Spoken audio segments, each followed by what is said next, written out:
मारने वाला है भगवान, बचाने वाला है भगवान। अरे पालना बांका उसका होता हो, पालना बांका उसका होता, जिसका रक्षक दया निधान। मारने वाला है भगवान, बचाने वाला है भगवान। मारने वाला है भगवान, बचाने वाला है भगवान। पालना बांका होता उसका, पालना बांका होता उसका, जिसका रक्षक दया निधान। मारने वाला है भगवान, बचाने वाला है भगवान। मारने वाला है भगवान, बचाने वाला है भगवान।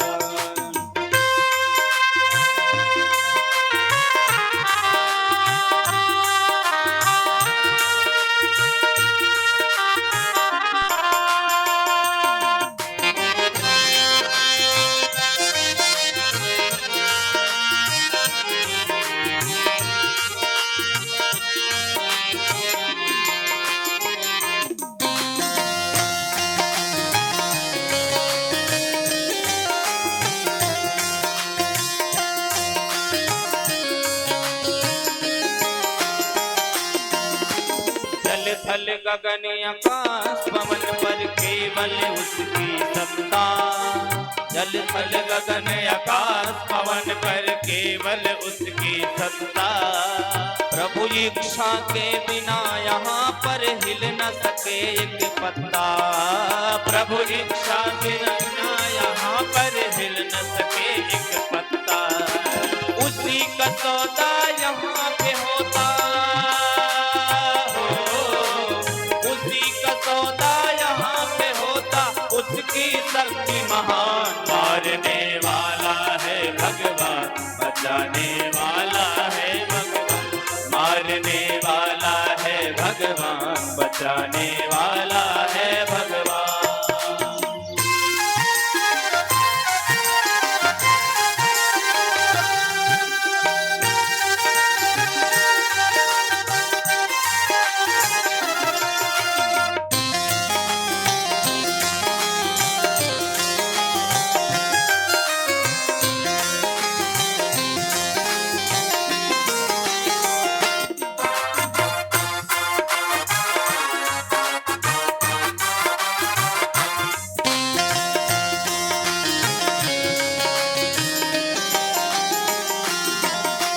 त्याग तो भाई फल की आशा, स्वार्थ बिना प्रीति जोड़ो। त्याग तो भाई फल की आशा, स्वार्थ बिना प्रीति जोड़ो। त्याग तो रे भाई फल की आशा, स्वार्थ बिना प्रीति जोड़ो। त्याग तो रे भाई फल की आशा, स्वार्थ बिना प्रीति जोड़ो। कल क्या होगा इसकी चिंता, जगत पिता पर तुम छोड़ो। कल क्या होगा इसकी चिंता, जगत पिता पर छोड़ो। क्या होनी है क्या अनहोनी हो, क्या होनी है क्या अनहोनी, सब है उसको ज्ञान। मारने वाला है भगवान, बचाने वाला है भगवान। मारने वाला है भगवान, बचाने वाला है भगवान। बाल न बांका होता उसका हो, बाल न बांका होता उसका, जिसका रक्षक दया निधान। मारने वाला है भगवान, बचाने वाला है भगवान। मारने वाला है भगवान, बचाने वाला है भगवान। बचाने वाला है भगवान, बचाने वाला है भगवान। बोली नारायण भगवान की। जय हो। हर प्रकार से कर्दम ऋषि को तपोनिष्ठ जान करके देवहूति मैया अत्यंत हर्षित होती है, धन्य होती है। धन्य है मेरा भाग्य जो मुझे ऐसा पति मिला है। कर्दम ऋषि उस आसन पर बैठते हैं और उनकी अखंड समाधि लग जाती है। ऋषियों की जब समाधि लगती है तो 2-4 दिन की नहीं लगती, 2-4 हजार वर्ष की लग जाती है। अखंड समाधि लगती है, 10,000 वर्ष तक कर्दम ऋषि समाधि में लगे। देवहूति मैया का नित्य का नियम है, सरोवर से जल ले आती है, कंदमूल फल ले आती है, अपना आंचल गीला करके बदन पोंछ देती है और सेवा करती हुई बैठी है। जब 10,000 वर्षों के पश्चात उनकी समाधि टूटती है, देखते हैं कि उनके सामने एक वृद्धा स्त्री बैठी है। पूछने लगते हैं, देवी तुम कौन हो? देवहूति मैया विचार करती हैं कि तप में लीन मेरे पति ये भूल चुके हैं कि कभी इनका विवाह भी हुआ। स्मरण दिलाती हैं, याद करिए प्रभु, आज से 10,000 वर्ष पूर्व याद करिए, आपके पास ब्रह्मा जी अपने पुत्र मनु को लेकर के आए थे। मनु महाराज ने अपनी मझली पुत्री देवहूति का कन्यादान किया था, आपके साथ कुछ याद आया?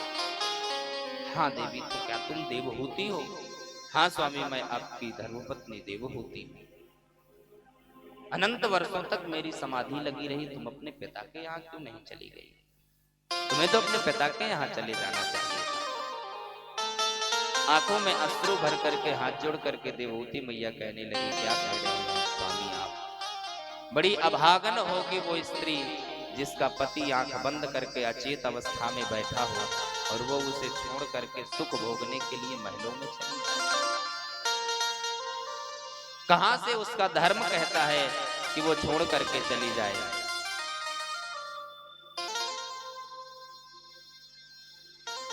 कर्दम ऋषि प्रसन्न हो जाते हैं देवहूति मैया के इस तप से। देवी मांगो, तुम वरदान मांगो, मैं प्रसन्न हूं, क्या चाहिए? देवहूति मैया कहती हैं, स्वामी अब कुछ मांगने की इच्छा नहीं है। कहा, नहीं देवी, कुछ मांगो, मैं प्रसन्न हूं, जो मांगोगी वो वर दूंगा। कहा, प्रभु अब मांगने से भी कुछ नहीं होगा। हर स्त्री की इच्छा होती है कि उसकी गोद कभी सूनी ना रहे, वृद्धावस्था आ गई है, अब वो कामना मेरी पूर्ण नहीं हो सकती है, मांगने से। कर्दम ऋषि देवहूति का हाथ पकड़ते हैं, मानसरोवर में डुबकी लगाते हैं। 16 वर्ष की देवहूति और 20 वर्ष के कर्दम जी बन जाते हैं।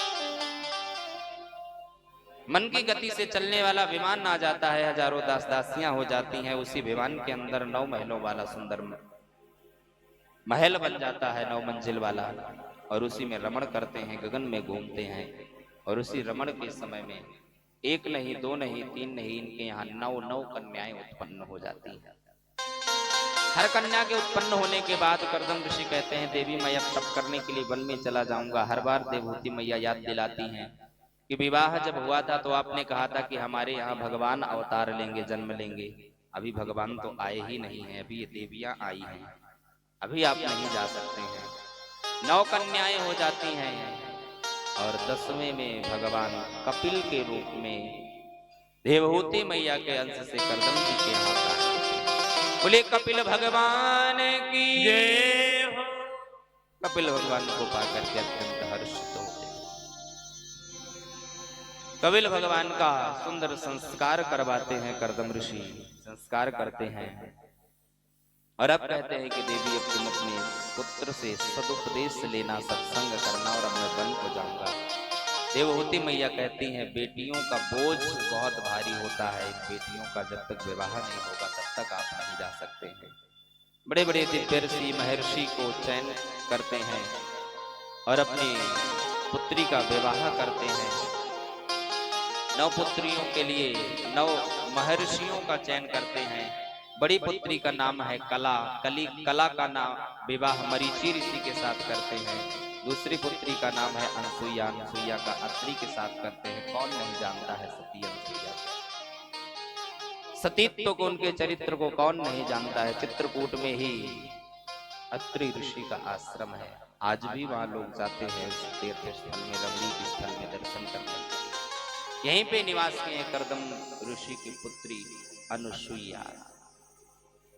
तीसरी बेटी है श्रद्धा, श्रद्धा का विवाह अंगिरा ऋषि के साथ होता है। चौथी है हविर्भू, हविर्भू का विवाह पुलस्त ऋषि के साथ होता है। पांचवी का नाम गति है, गति का विवाह पुलह के साथ होता है। छठी है क्रिया, क्रिया का विवाह क्रतु के साथ संपन्न होता है। और सातवीं है ख्याति, ख्याति का विवाह भृगु ऋषि के साथ होता है।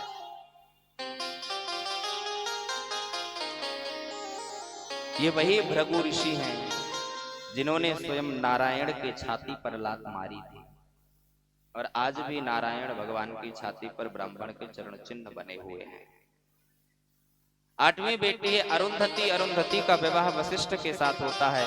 और नौवीं बेटी है छोटी शांति, शांति का विवाह अथर्वा ऋषि के साथ में होता है। बड़े बड़े दिव्य ऋषियों के साथ, महर्षियों के साथ कर्दम ऋषि जी विवाह करते हैं। और अब अपनी पत्नी से, देवहूति से कहते हैं कि तुम पुत्र से सत्संग करो और मैं तप के लिए चला जाऊंगा। घर त्याग देते हैं, तप के लिए चले जाते हैं। आज देवहूति मैया ने सुंदर उच्च सिंहासन बनाया, व्यास गद्दी बनाई, अपने पुत्र कपिल को बैठाया। कपिल कहने लगे कि माँ ये तो क्यों उल्टी गंगा बहा रही है। पुत्र माँ के चरणों में बैठता है, आज माँ पुत्र के चरणों में बैठ रही है। मैं जानती हूँ आप स्वयं जगतपति नारायण ही मेरे पुत्र के रूप में आए हैं। मैं आज अपना मोह भंग करने के लिए आपसे सत्संग करना चाहती हूँ, कृपा करके मेरे प्रश्नों का उत्तर दीजिए। कपिल भगवान ने कहा, माँ यदि तू मुझे भगवान मान ही ली है तो आज तो जो पूछेगी वो मैं तुझे बताऊंगा। हाथ जोड़ करके पूछने लगी, प्रभु इस सृष्टि में भगवान सुख और दुख क्यों देते हैं? मुझे लगता है जीव जब गर्भ में होता है तब वो सुख पाता होगा, बाहर आने के बाद तो सुख नहीं दिखाई देता उसे। जीवन में जरूर गर्भ में रहता होगा तो सुख मिलता होगा। बताइए ना प्रभु, जीव को जीवन में सुख कब मिलता है? भगवान कहने लगे, मां ध्यान पूर्वक सुनो, जीव को जीवन में सुख कभी नहीं मिलता है। पूरे जीवन में कभी भी सुख नहीं मिलता है, ये परम सत्य है। तुम अगर ये विचार करो कि जब वो गर्भ में होता है तो सुख मिलेगा, तो ध्यान देना मां, जब 5 दिन का गर्भ होता है तो पानी के बुदबुदे के समान, बूंद के समान होता है। जब 10 दिन का हो जाता है तो बेर की गुठली के समान हो जाता है। जब 1 महीने का हो जाता है तो आंवले के आकार का हो जाता है। और जब 2 महीने का हो जाता है तो उसका शीश का भाग पूरा बन जाता है।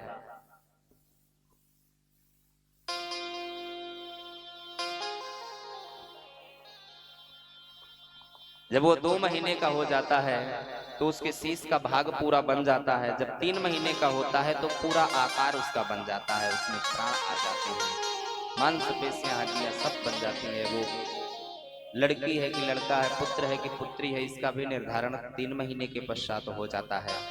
ये कहो कि उसे सुख मिल रहा होगा तो उसे सुख नहीं प्राप्त होता है।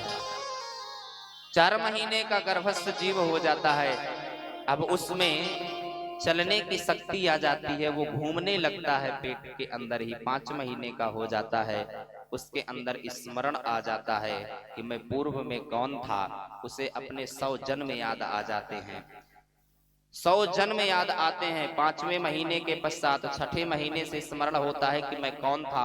अब वो भगवान का भजन करने लगता है कि प्रभु मुझे एक बार और गर्भ से निकाल दो, इतना भजन करूंगा, इतना पूजा करूंगा, इतनी कथा सुनूंगा कि फिर कभी गर्भ में नहीं आना पड़ेगा। भगवान कहते हैं तू हर बार यही लालच देता है और निकल जाता है, और फिर वही पाप कर्म करता है, फिर तू यहीं आ जाता है, तेरी यही गति है। उसे भूख लगती है, प्यास लगती है। 6ठे महीने से गर्भणी औरत को भी उसे भूख ज्यादा सताने लगती है और तरह तरह का खाने का उसका मन करने लगता है। क्यों? क्योंकि उसका गर्भस्थ शिशु भूख से तड़पता है, भूख से व्याकुल होता है। फिर भगवान का भजन करने लगता है, फिर शांत हो जाता है। प्रभु निकालिए यहाँ से, बहुत कष्ट है। सुखदेव जी कहते हैं कि माँ, कपिल भगवान कहते हैं कि माँ, जितना कष्ट जीव को गर्भ में मिलता है उतना उसको पूरे जीवन काल में कभी नहीं मिलता है। गर्भवास समम दुखम न भूतो न भविष्यति। गर्भ में जितना दुख प्राप्त होता है उतना जीवन काल में फिर कभी दुख नहीं उसे प्राप्त होता है। 7वां महीना लग जाता है, भजन करता रहता है। 8वां महीना लग जाता है। 8वें महीने में भगवान कहते हैं कि तू हर